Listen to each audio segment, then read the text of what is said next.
nakokite simbanga na loboko wetenga ina. Pour vivre heureux dans nos familles. Comment savoir gérer les conflits pour vivre heureux dans nos familles? Tenons-nous debout, nous allons honorer la parole de Dieu.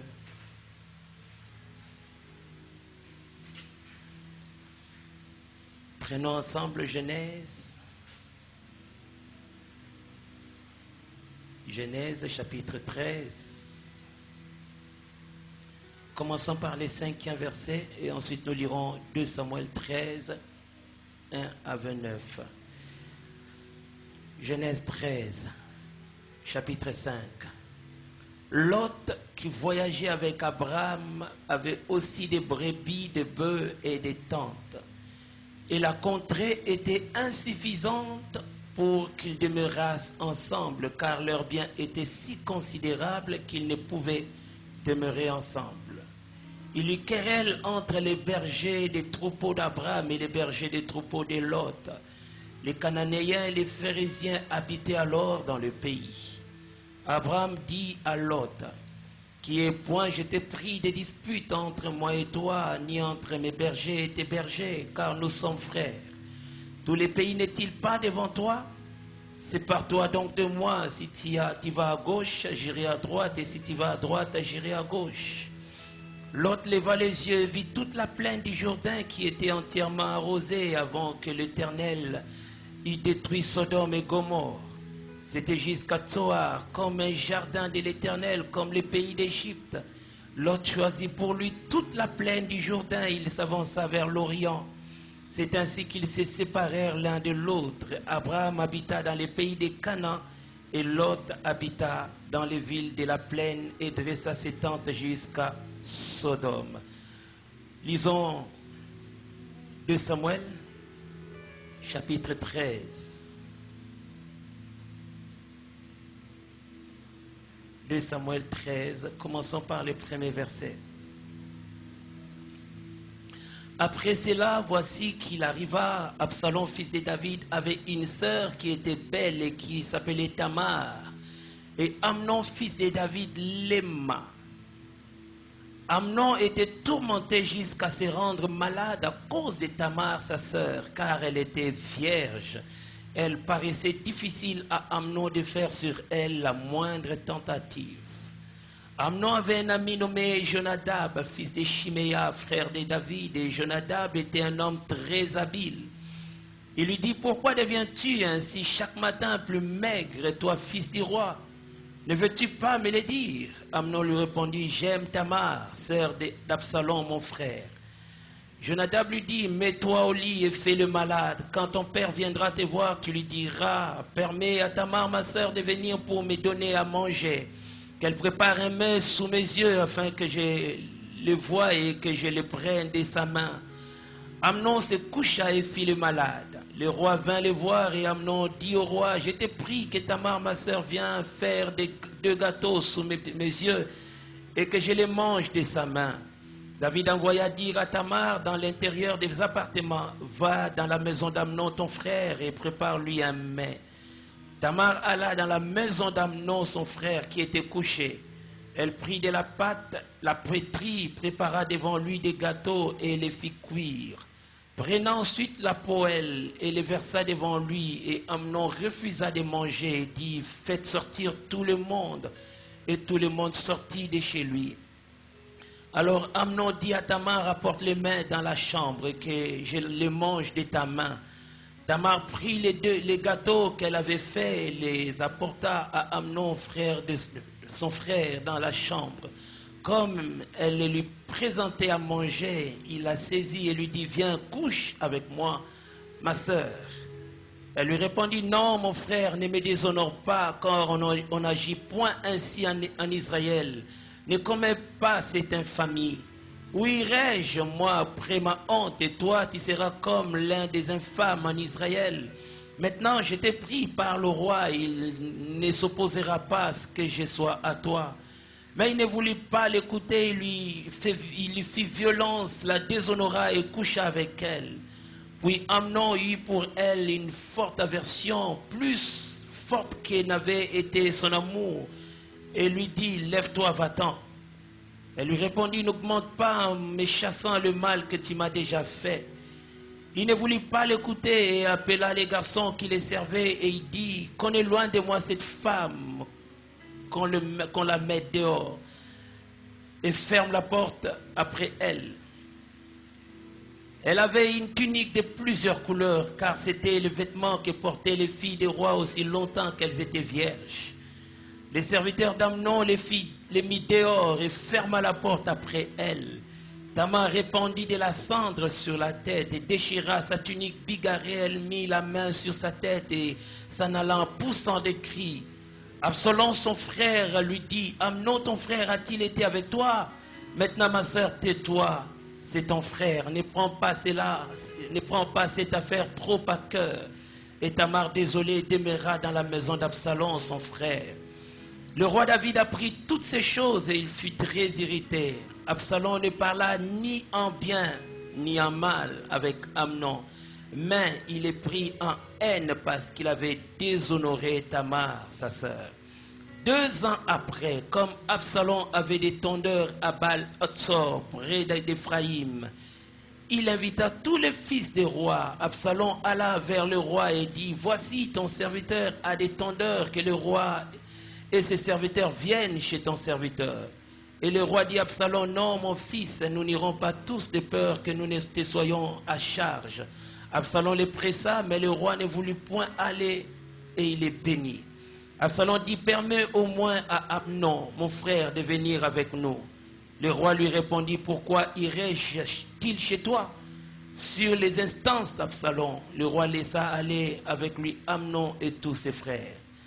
Absalom donna cet ordre à ses serviteurs, faites attention quand le cœur d'Amnon sera égayé par le vin et que je vous dirai, frappez Amnon, alors tuez-le et ne craignez point. N'est-ce pas moi qui vous l'ordonne? Soyez fermes et montrez du courage. Les serviteurs d'Absalom traitèrent Amnon comme Absalom l'avait ordonné. Et tous les fils du roi se levèrent, montèrent chacun sur son mulet et s'enfuirent. Acclamons la parole du Seigneur. Savoir gérer les conflits pour vivre heureux. Bien-aimés, comme je l'avais dit la semaine, vivre heureux au sein de nos familles n'est pas un acquis, mais c'est un défi de tous les jours. Être heureux dans ta famille n'est pas un acquis, mais c'est un devoir, un défi que tu dois te donner toi-même et de chercher des voies et moyens, de travailler continuellement pour pouvoir y arriver. Il y a une part de l'homme pour vivre heureux dans sa famille, même si la volonté de Dieu est celle de nous voir heureuses dans nos familles, mais il y a une responsabilité qui revient à l'homme de pouvoir travailler pour pouvoir atteindre le bonheur dont il désire. Et quand nous recherchons ce bonheur au sein de nos familles, sachons que ça ne sera pas automatique. Ce n'est pas parce que j'ai prié, du coup il faut que le bonheur arrive, non. Mais ça sera un processus de plusieurs temps. Ça peut prendre des années. Mais aussi longtemps qu'on travaille, aussi longtemps qu'on s'investit, un jour, nous finirons par vivre ces bonheurs. Nous finirons par témoigner ces bonheurs au sein de nos familles. Et la famille heureuse n'est pas celle qui est parfaite, parce que la famille parfaite n'existe pas. Mon frère, toi qui as des projets pour épouser ta femme, ma sœur, toi qui as des projets pour épouser ton futur mari, il faut oublier cet aspect de croire que vous serez un couple parfait ou bien vous allez engendrer une famille parfaite. Non. Dans chacune de nos familles, il y a des qualités, mais certes, il y a aussi des défauts. Tu verras quand même certaines choses qui ne vont pas trop te plaire. Il y a certains comportements que tu vivras dans ton foyer, des fois qui ne vont pas t'arranger. Mais lorsqu'on veut engendrer une famille heureuse, même à côté de ces problèmes, à côté des choses qui ne nous arrangent pas, on reste confiant, on prie s'il faut prier, on travaille s'il faut travailler, on parle s'il faut parler, on fait de son mieux pour pouvoir surmonter les réalités et prioriser davantage la vie commune et la vie en famille. Et lorsque nous parlons d'une famille heureuse, au fait, ce sont des actions que nous posons. Des actions que nous posons en direction du bien-être de tout le membre de la famille. Quand tu es père, retiens qu'en tant que père, il y a des actions que tu dois poser en direction du bien-être de tes enfants, en direction du bien-être de ta femme.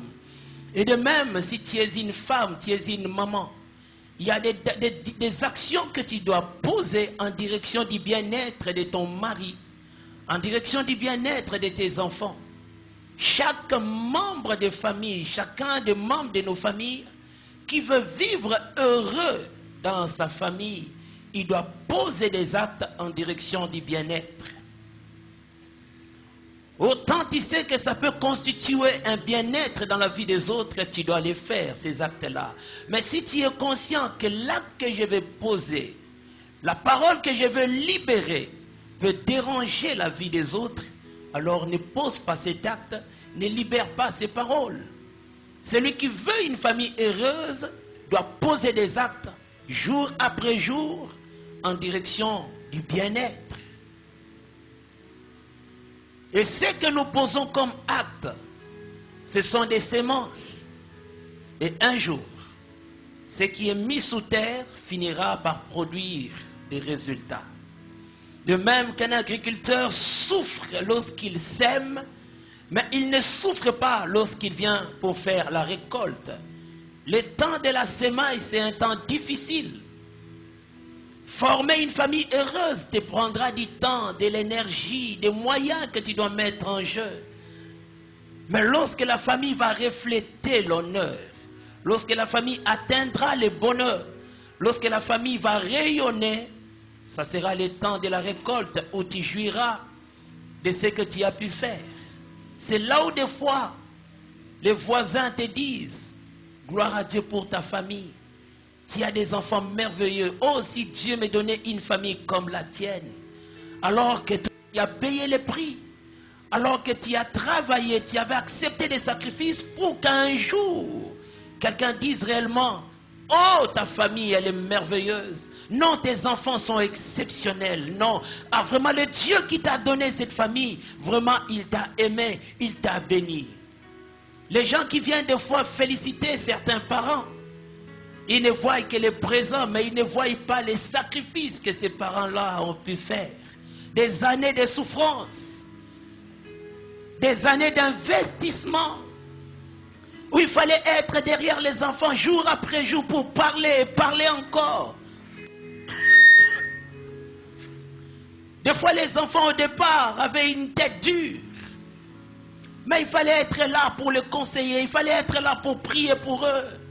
Et après un moment, les résultats qui apparaissent amènent la joie non pas seulement à la famille, mais tout autour de la famille. Alléluia. Mais s'il y a un problème qui des fois perturbe le bonheur dans nos familles, s'il y a des réalités des fois qui empêchent à ce que nos familles soient heureuses, par moments, c'est le manque d'une bonne gestion des conflits au sein de nos familles. Par moment, tu veux bien être heureux dans ta famille. Tu souhaites le bonheur au sein de ta maison. Mais un conflit peut surgir pour tout détruire.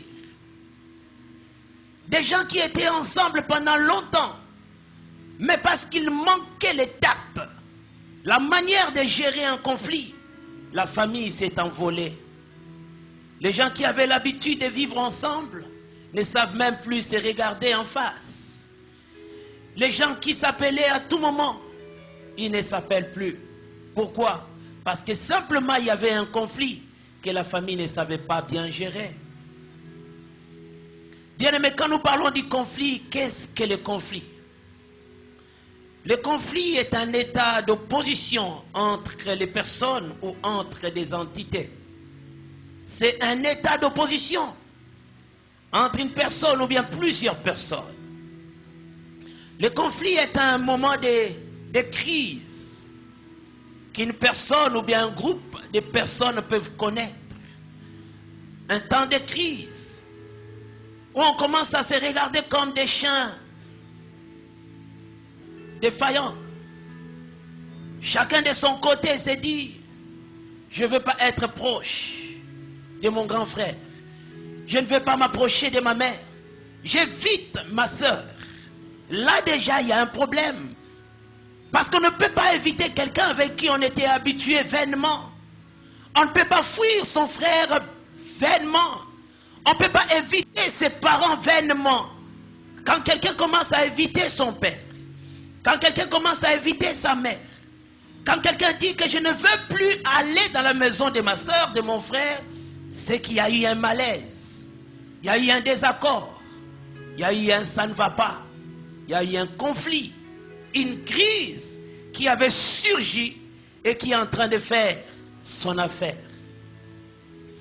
Et quand nous parlons de conflits dans nos familles, le conflit dans nos familles est un état de désagrément, de mécontentement entre les personnes d'une même famille.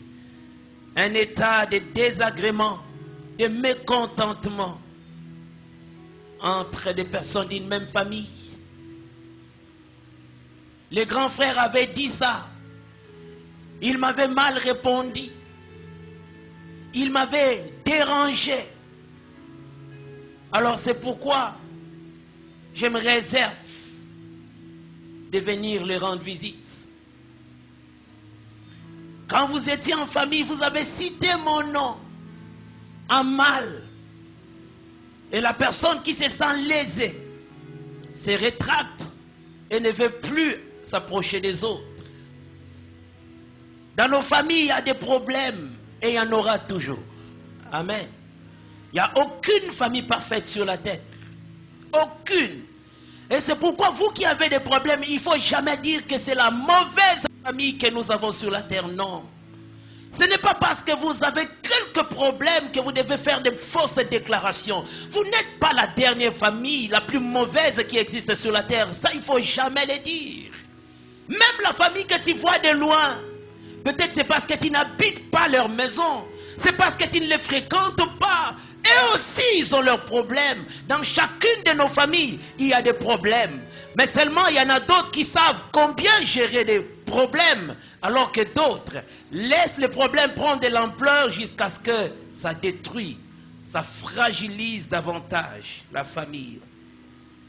Et quand nous parlons de conflit, le conflit est chargé d'émotions telles que la colère. Quand il y a un conflit, c'est facile que vous voyez quelqu'un se fâcher. Le conflit est aussi chargé d'émotions, de rancune, où quelqu'un ne dit rien, mais dans son cœur, il y a des choses qui se passent, des décisions qu'il est en train de prendre, mais dans sa bouche, il ne dit rien. Des fois, même dans ses actions, il ne montre rien, mais il y a une rancune comme émotion qui bouillonne déjà du plus profond de son cœur. Dans un conflit, on peut voir aussi la tristesse. La personne qui était enthousiasmée devient isolée. Pourquoi tu ne dis rien? Non, je ne dis rien seulement parce que je n'ai rien à dire. Alors qu'on sait que c'est le plus chaud de la famille. C'est les sanguins de la famille, mais en face d'un conflit, il se retrouve dans l'isolement. Il ne sait plus rien dire. C'est l'émotion qui arrive en présence d'un conflit. Le conflit peut amener aussi l'agressivité. Où là, il y avait le calme, quelqu'un se lève, prend quelque chose et puis jette. Quelqu'un commence à insulter les autres, tout simplement parce qu'il y a le conflit. Et comme émotion, il peut y avoir de l'agressivité verbale, même de l'agressivité physique. Où quelqu'un se dit que si tu joues avec moi, je vais sauter sur toi. Maintenant même, si seulement tu ouvres ta bouche, je saute sur toi. En présence des conflits, ce sont de telles choses que nous remarquons. Des fois, ce sont des insultes qui vont de tous les côtés. Ici, on crie, on lance, l'autre aussi lance. Des fois, c'est papa qui insulte, maman aussi réplique. Les grands frères insultent, la petite sœur aussi jette à son tour. Ce sont des émotions qui sont engendrées en présence d'un conflit.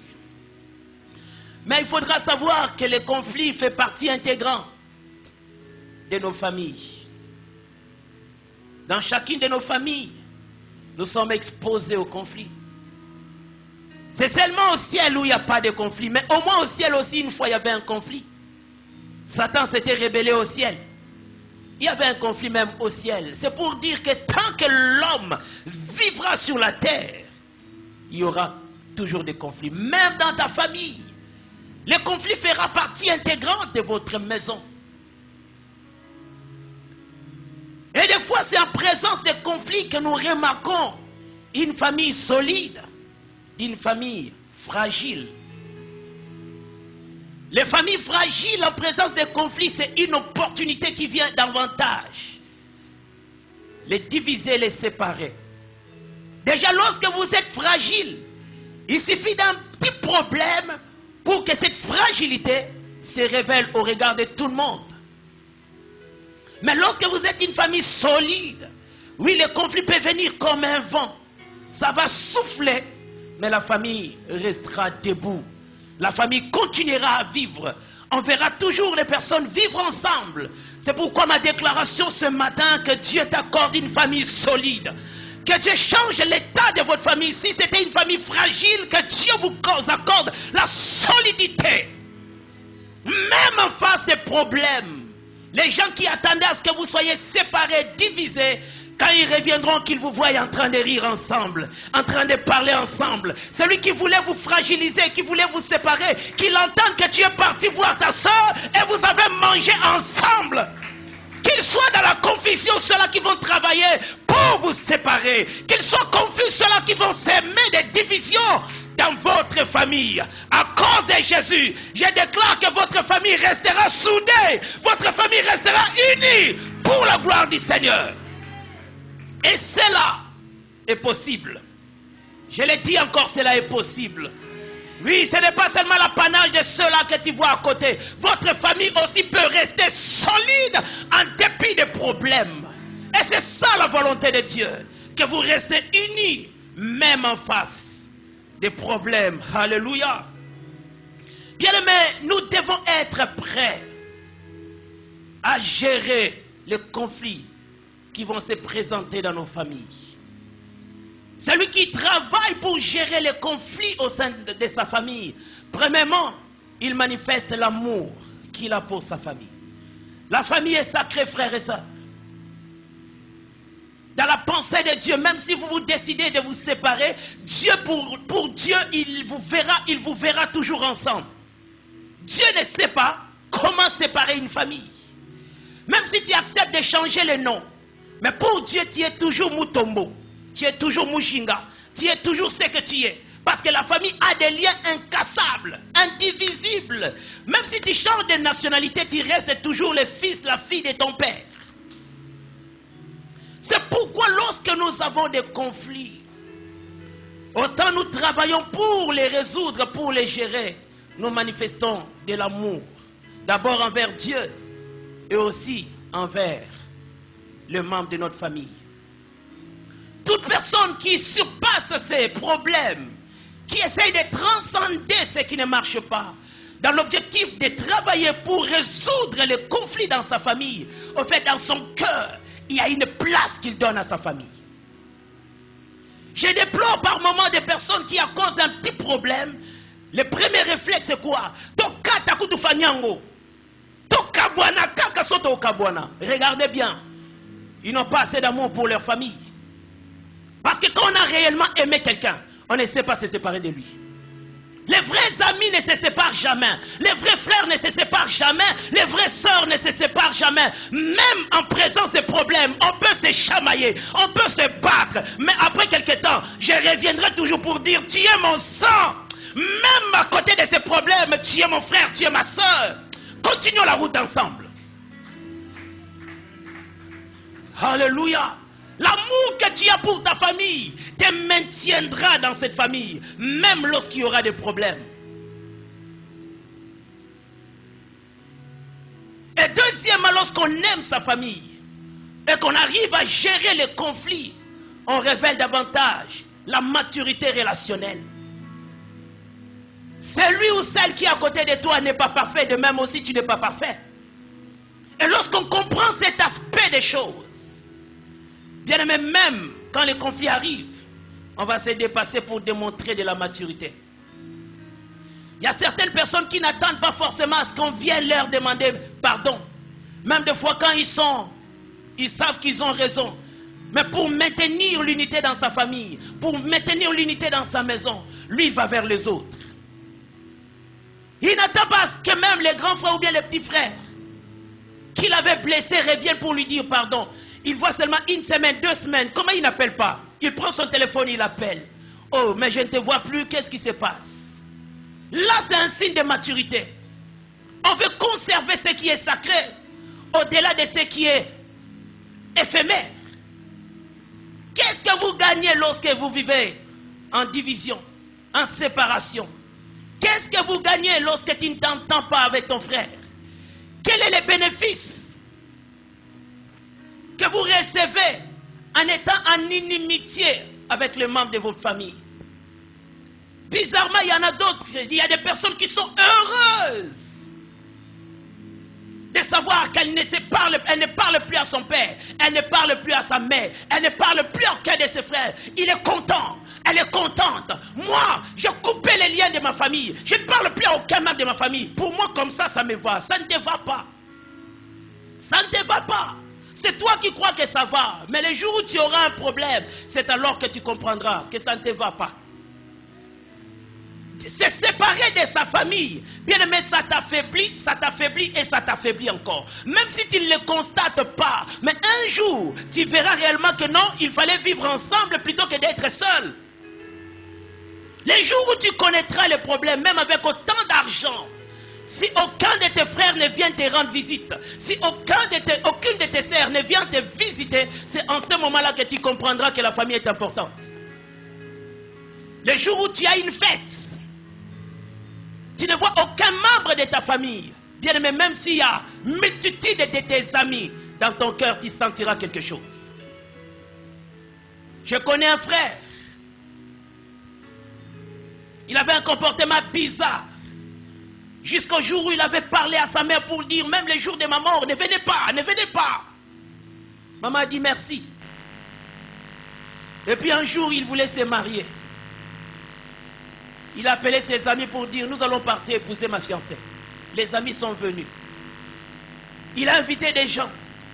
Ils arrivent dans la belle famille. Et puis il fallait passer aux présentations. Il a présenté des amis comme des yaya, des amis comme des petits frères, des oncles, des papa Leki. Alors qu'il y avait quelqu'un dans cette famille qui connaissait la famille de ces garçons. Il a regardé déjà, il n'a retrouvé personne de ceux-là qu'il connaissait. Il a dit, alors ton oncle Robert, où est-il? Alors ton oncle paternel, Antoine, mais je ne le vois pas. Comment est-ce que tu peux venir avec des gens que moi je ne connais pas? Oh non, l'oncle Robert, lui, il est occupé. L'oncle Antoine, lui, c'était la confusion. Et c'est en ce moment-là qu'il était confus. On lui a dit, si ce n'est pas ta famille, il faut nous amener ta vraie famille. Il a emballé ses amis et il sortait avec la honte. C'est pourquoi nous devons comprendre, même celui qui ne représente rien aujourd'hui, dans certaines circonstances, il s'avère le plus important.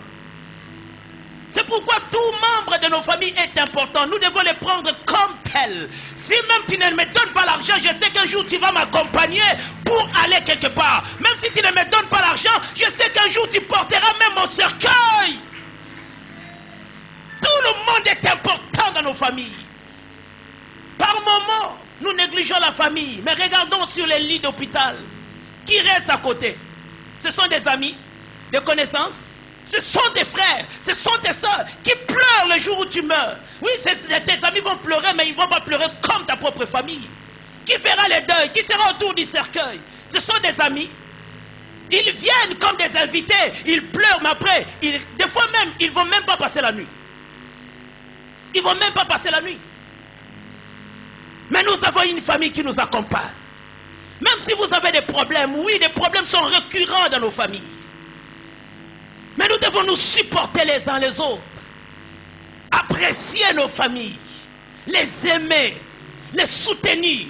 Et nous dire, marchons ensemble. Pour des choses qui nous séparent, oui, nous l'acceptons.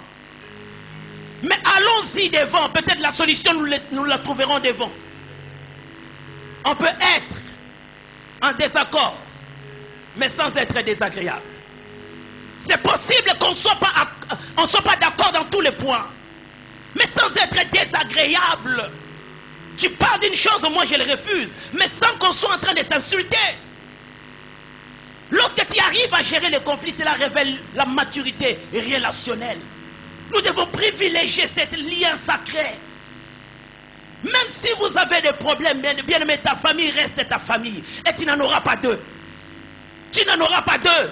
La seule famille que Dieu t'a donnée, c'est ça ta famille. Tu peux avoir plusieurs frères, tu peux avoir plusieurs amis, mais tu n'auras pas deux pères, tu n'auras pas deux mères, tu n'auras pas deux frères biologiques. Il n'y a que toi, lui-là que Dieu t'a donné. Oh non, moi, mes amis sont devenus mes frères. Oui, c'est possible que tes amis deviennent tes frères. C'est possible. Mais celui qui est sorti avec toi le même sang aura toujours une particularité, peut-être que l'ami n'aura pas. On veut des amis, oui. Mais ce n'est pas au détriment de nos frères et sœurs. Ce n'est pas que je dois changer stratégiquement mes amis. Je les amène à devenir mes amis, mes frères, en oubliant ou bien en négligeant mes propres frères. Non. Je peux avoir des amis, mais j'aime garder mes frères biologiques. Je veux garder mes sœurs biologiques. Parce que la famille, elle est sacrée. Alléluia. Bien aimé, le conflit peut être salvateur lorsque vous savez bien les gérer. Mais il peut aussi être dévastateur lorsque vous ne savez pas les gérer. Après un conflit, des fois, on entre dans une nouvelle dimension d'amitié et de fraternité. Parce que là, on aurait peut-être compris ce qu'on ne comprenait pas avant. Des fois, ce sont des conflits qui viennent nous révéler davantage la place que nous occupons dans le cœur de l'autre, ou bien la place que l'autre occupe dans notre cœur. Il fallait peut-être qu'il y ait ces échanges-là. Et lorsque vous vous excusez mutuellement, c'est alors que tu comprends, non, avec mon frère, c'est un lien jusqu'à la mort. Là, vous avez gagné. Mais le conflit peut être aussi dévastateur. Le conflit peut être comme un tsunami qui vient et emporte votre famille. Il y a des familles aujourd'hui qui n'existent que de noms à cause d'un conflit qui les a fait disparaître. Celui-ci dit que non, toi tu es occultiste. Non, toi aussi tu es magicien. Toi tu es sorcier. Comme je suis sorcier, vous ne me verrez plus jamais dans cette famille. Et puis paf, il se décide de disparaître. Il change de numéro. Il bloque tout le monde de sa famille. Et puis, il n'a plus de contact avec sa famille. Le conflit qui est venu les a détruits, les a anéantis. Lorsque vous savez gérer les conflits, vous sortirez de ces conflits beaucoup plus meilleurs. Mais lorsque les conflits vous submergent, c'est alors que vous allez disparaître. Alléluia. Et bien aimé, dans mes études, j'ai compris qu'il y a deux types de conflits que nous rencontrons dans nos familles. Il y a d'abord le conflit qui est ouvert, et deuxièmement, nous avons des conflits cachés. Conflit ouvert, c'est ce conflit dont chacun est conscient du malaise qui existe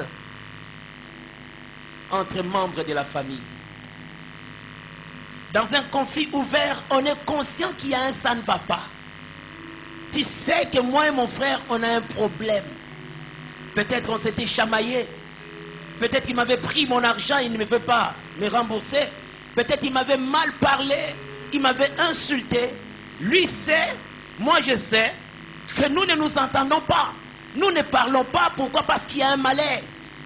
C'est un conflit ouvert entre les deux parties. Chacun est conscient que l'autre est là, ne m'aime plus. L'autre est là, a une rancune envers moi. L'autre est là, a un problème contre moi. Moi aussi, je le sais. Je peux avoir raison tout comme je peux avoir tort, mais je sais qu'avec mon frère, ça ne passe pas. Avec ma soeur, ça ne passe pas. Avec mes parents, ça ne passe pas. Chaque partie est consciente qu'il y a un problème.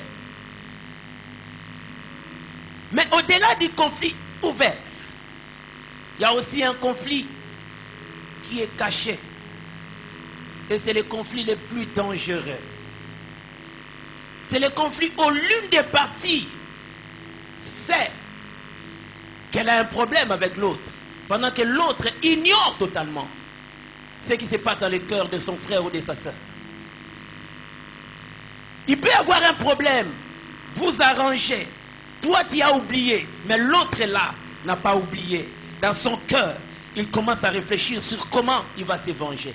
C'est le conflit le plus dangereux, où tu ne connais pas le cœur de l'homme, mais l'homme prépare, il projette des choses contre toi. Il planifie, il manigance comment te déstabiliser, comment se venger. Pendant que toi, tu te croiras en sécurité à côté de ton frère, lui, il trouvera des voies et moyens pour combattre ta vie et détruire même ta vie s'il est possible. Et je crois qu'un chrétien ne doit jamais entretenir un conflit caché. Un chrétien ne doit jamais développer la rancune jusqu'à penser comment se venger. Un bon chrétien, oui, il peut connaître un problème, mais il ne doit pas animer ses problèmes, garder ses problèmes, vivre avec ses problèmes dans l'intention de se venger ou bien de faire du mal à son frère ou à sa soeur. Le conflit caché est à la base de plusieurs dégâts dans nos familles. Lorsque quelqu'un ne dit rien, vous le voyez, mais il ne parle pas. Des fois même, il sourit avec son ennemi. Il sourit avec la personne dont il a ciblé faire du mal. Des fois même, ils mangent ensemble. Mais dans son cœur, il s'est dit des choses. Quand j'aurai seulement l'opportunité, quand j'aurai seulement cette opportunité, quand seulement je le verrai dans ma position, quand je vais la prendre dans ma position, je ne vais pas la rater. Pendant que l'autre partie croit que les choses sont déjà passées, croit qu'on a oublié, croit qu'on a arrangé et qu'on s'est pardonné. Lorsque l'autre partie, l'autre frère ou bien la sœur n'a pas oublié, c'est un conflit caché. Et c'est un danger qui à tout moment, ce qui est caché dans le cœur, la rancune qu'on développe, à tout moment, peut ressurgir sous une forme qu'on ne sait pas maîtriser. Nous le voyons avec Absalom et Amnon. Les deux, ils étaient des fils du roi David. Un jour, Amnon, qui aimait Tamar, sa demi-sœur, il a violé sa sœur. Et le propre frère de Tamar, Absalom, il a appris la chose. Il s'est approché de Tamar pour lui dire: il ne faut pas que la chose soit connue. Garde ça, parce que Amnon, il est ton frère. Je ne veux plus entendre parler de ce que tu as vécu. Tourne la page, c'est ton frère. Oublie, c'est ton frère. Un très bon conseil, mais qui n'était que de la diplomatie. Il a conseillé à Tamar de ne plus mettre ça à cœur, alors que lui-même, il a gardé la chose dans son cœur. La Bible dit 2 années après. Donc il voyait Amnon. Il parlait avec Amnon. Il s'est salué. Mais dans son cœur, il trouvait l'opportunité. Il cherchait les temps favorables. Ils pouvaient vivre même ensemble, des fois manger ensemble. Mais lui, il pensait toujours: cet homme, je vais le tuer. Cet homme, je vais lui faire du mal. Je veux me venger de lui parce qu'il avait violé ma soeur. Je veux lui faire du mal. Je veux lui remettre la pièce de sa monnaie. Pendant tout ce temps, Amnon avait même oublié ce qu'il avait commis 2 ans auparavant. Bien aimé, il y a certaines personnes qui oublient difficilement. Il peut te rappeler des événements de 30 années passées. Il te rappelle les secondes, les minutes, les heures et l'endroit même. Et même les témoins qui étaient là. Ce sont des personnes dangereuses. J'ai pardonné, mais je n'ai pas oublié. J'ai pardonné, mais je n'ai pas oublié. Ce que tu m'avais fait, c'était le 21 février 1981. C'était à 6h43 minutes. Je me souviens toujours. Comment est-ce que tu peux garder autant de détails? Comment est-ce que tu peux garder autant de détails de la chose? Même si on dit que tu as une mémoire d'éléphant. Comment tu peux autant garder la chose? C'est que ça bouillonne encore dans ton cœur. Parce que tant que tu n'as pas vraiment pardonné, il te sera difficile d'oublier. Difficile d'oublier. Absalom était là, attendant l'opportunité. Des fois, quand il voyait Amnon passer, il regardait et dit, mange bien, bientôt tu mourras. Il planifiait ces choses. Il complotait pour voir comment est-ce qu'il allait se venger de son propre frère, qui n'avait jamais pardonné. C'est pourquoi, frères et sœurs, le pardon est une force qui libère. Autant tu n'as pas pardonné, autant tu vas rester en prison. Et Dieu sait comment est-ce que le manque de pardon va se révéler un jour dans ta vie. Si tu ne sais pas pardonner, ne sois pas surpris du mal que tu seras prêt à faire à l'autre. Autant tu gardes rancune, ne sois pas surpris qu'un jour que tu sois même à mesure de tuer, s'il est possible. Bien-aimé, on ne tue jamais son frère, on ne tue jamais sa soeur par hasard. Il y a toujours une pensée qui reste en nous, dont on anime à chaque fois. Pourquoi il m'avait fait ça? Pourquoi il m'avait dit ça? Pourquoi il m'avait humilié devant les gens? Ah, Nzamba yebi, nakola kisaye. Quand déjà tu as ce genre de paroles, le diable va t'inspirer sur comment okola kisaye. Et puis okola kisaye un jour. Je connais une famille. La sœur avait pris le fiancé de l'autre, de sa petite sœur. Un fiancé aventurier qui est entré dans une famille et puis paf, il a pris la sœur, il a pris la petite sœur. La chose, quand elle était connue, il y a eu des dégâts dans la famille. Après l'aventurier, il est parti. Comme un voleur, il est venu, il a détruit la famille des gens. Après, il est parti. Mais il a laissé un conflit. La petite sœur dont on avait pris le fiancé, elle avait dit dans son cœur, je vais la tuer.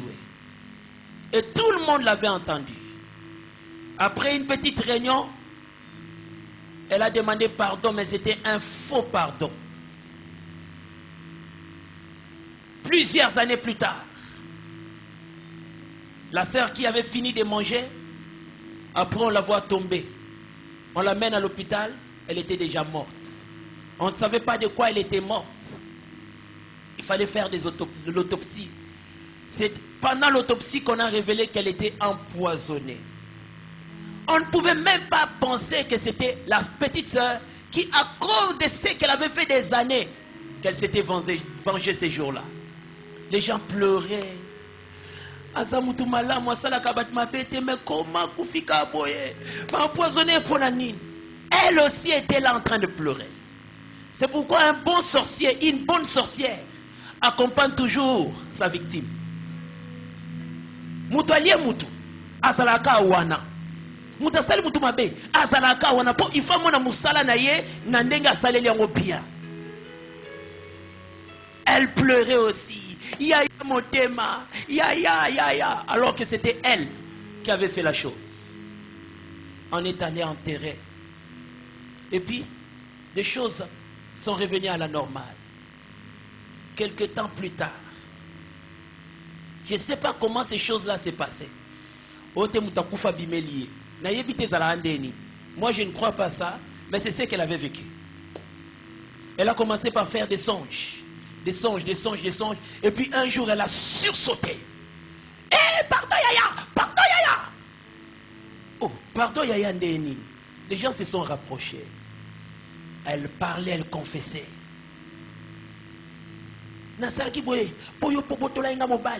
Elle a commencé à confesser.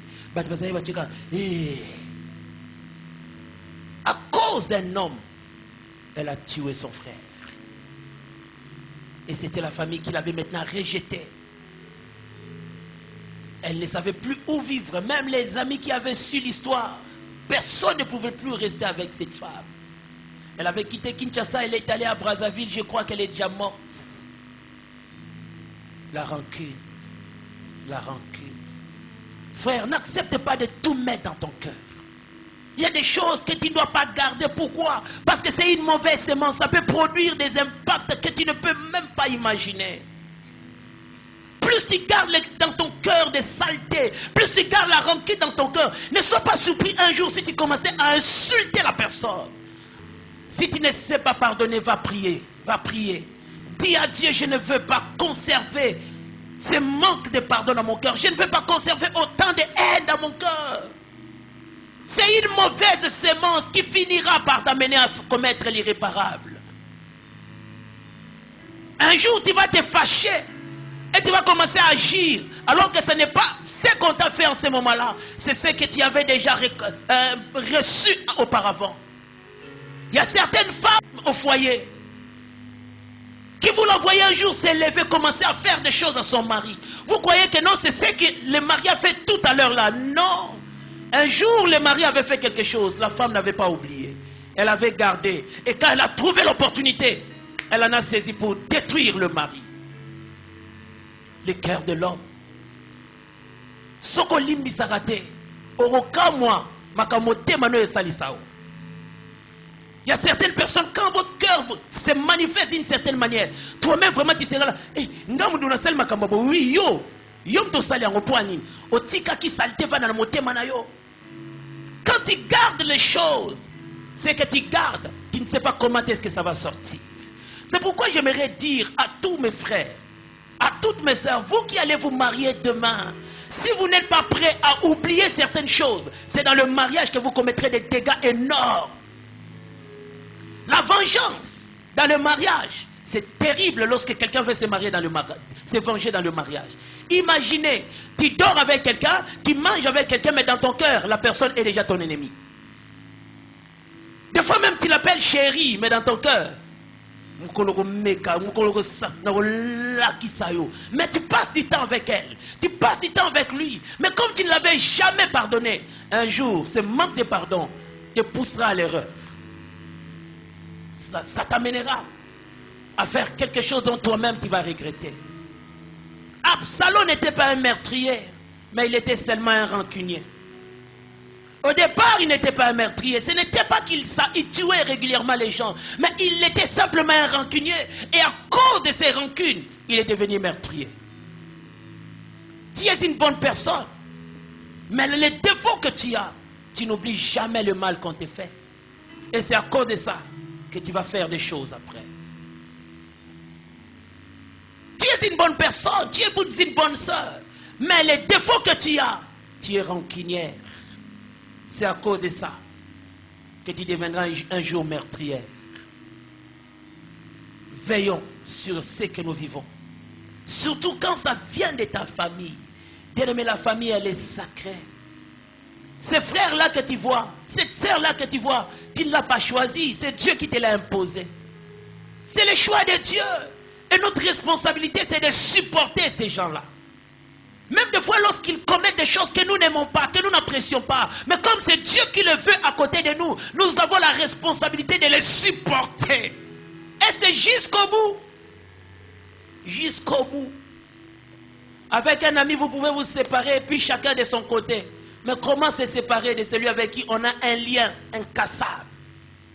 Comment mettre fin à une relation éternelle de toute la vie? Autant tu vivras, autant tu resteras fils et fille de ton père. Que tu l'aimes ou que tu ne l'aimes pas, tu resteras toujours fils et fille de ton père, de ta mère. Tu resteras toujours frère de cet homme-là, que tu dis qu'il est Koulouna, tu resteras toujours frère de cet homme-là. Même si tu veux changer les choses, mais comment changer les liens de famille? Comment?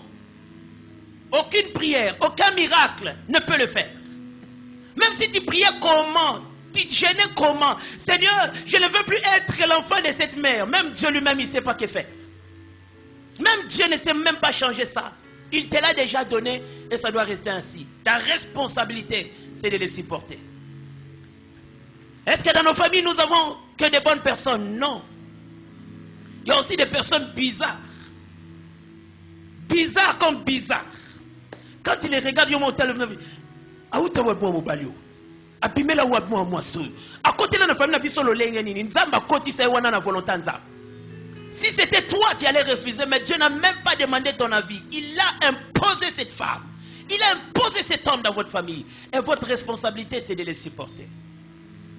Frère, nous devons faire très attention avec des conflits cachés. Des choses que tu caches dans ton cœur. Tu caches des choses, le mal que ton mari t'avait fait. Et tu es en train de penser, comment est-ce que je vais faire pour ne pas monter au Salingai? Et ça va monter ma passe. Il faut qu'on ait songi cela. Eh, Keba, au songi samabe.